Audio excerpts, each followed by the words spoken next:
আপনাদের কাছে আমার একটা প্রশ্ন, সেটা হচ্ছে আপনি নিজের জন্য শেষ কবে কিছু কিনেছিলেন মনে করতে পারেন? আমরা সবাই পরিবারের জন্য, বাচ্চার জন্য কিছু না কিছু করি, কিন্তু নিজের জন্য খুবই কম। আজকে আমি নিজের জন্য ছোট্ট একটা সেলফ রিওয়ার্ড নিলাম, একটা ব্যাগ আর কয়েকটা ব্রেসলেট। এগুলো কিন্তু খুব বেশি দামিও না, আবার খুব বড় কিছুও না, কিন্তু বিশ্বাস করুন এই ছোট ছোট জিনিসগুলোই কিন্তু আমার মনটাকে সবচেয়ে বেশি ভালো করে দেয়। উইন্ডি লাভ নামের একটা পেজ থেকে ব্যাগটা আমি অর্ডার করেছিলাম, কোয়ালিটিটাও খুব ভালো হয়েছে আর ডেলিভারিটাও আমি তাড়াতাড়ি পেয়েছি। এছাড়াও আমি কিছু অ্যাক্সেসরিজ কিনেছিলাম, সেটাও আপনাদের সাথে এখন শেয়ার করছি। আমরা সবসময় বড় সুখের অপেক্ষায় থাকি, কিন্তু জীবনটা আসলে ছোট ছোট খুশির উপরেই কিন্তু নির্ভর করে। নিজের পছন্দের জামা পরা, নিজের পছন্দের পারফিউম ইউজ করা, হাতে দুটো ব্রেসলেট পরলে মনে হয় আমি নিজের জন্য কিছু একটা করেছি, আর পছন্দের একটা ব্যাগ নিলে মনে হয় যে হ্যাঁ, আমিও গুরুত্বপূর্ণ।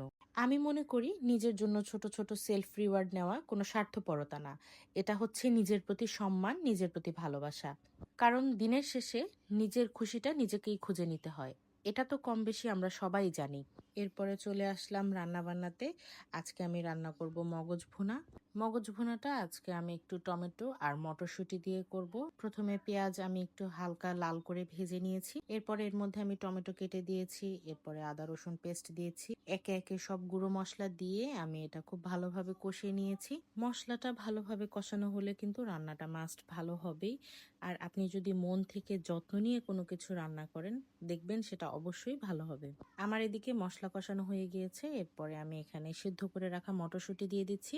মগজের মধ্যে ময়লা, রগ এগুলো সব ভালোভাবে পরিষ্কার করে নিয়েছি। তারপরে পরিষ্কার মগজটাকে আমি হাত দিয়ে ভালোভাবে চটকে নিচ্ছি, যেন এটা ভালোভাবে ভেঙে যায়। মগজটা দিয়ে ভালোভাবে কষিয়ে এটা ঝোল দিয়ে দেব, আর এরপরে আমার মগজ রান্নাটা কমপ্লিট হয়ে যাবে। রান্নার সাথে সাথে আমার ভ্লগটাও আমি এখানে শেষ করছি। ভিডিওটা কেমন লাগলো অবশ্যই কমেন্ট করে জানাবেন, ভালো লাগলে একটা লাইক দেবেন। দেখা হচ্ছে নেক্সট ভিডিওতে, সেই পর্যন্ত সবাই ভালো থাকবেন। আল্লাহ হাফেজ।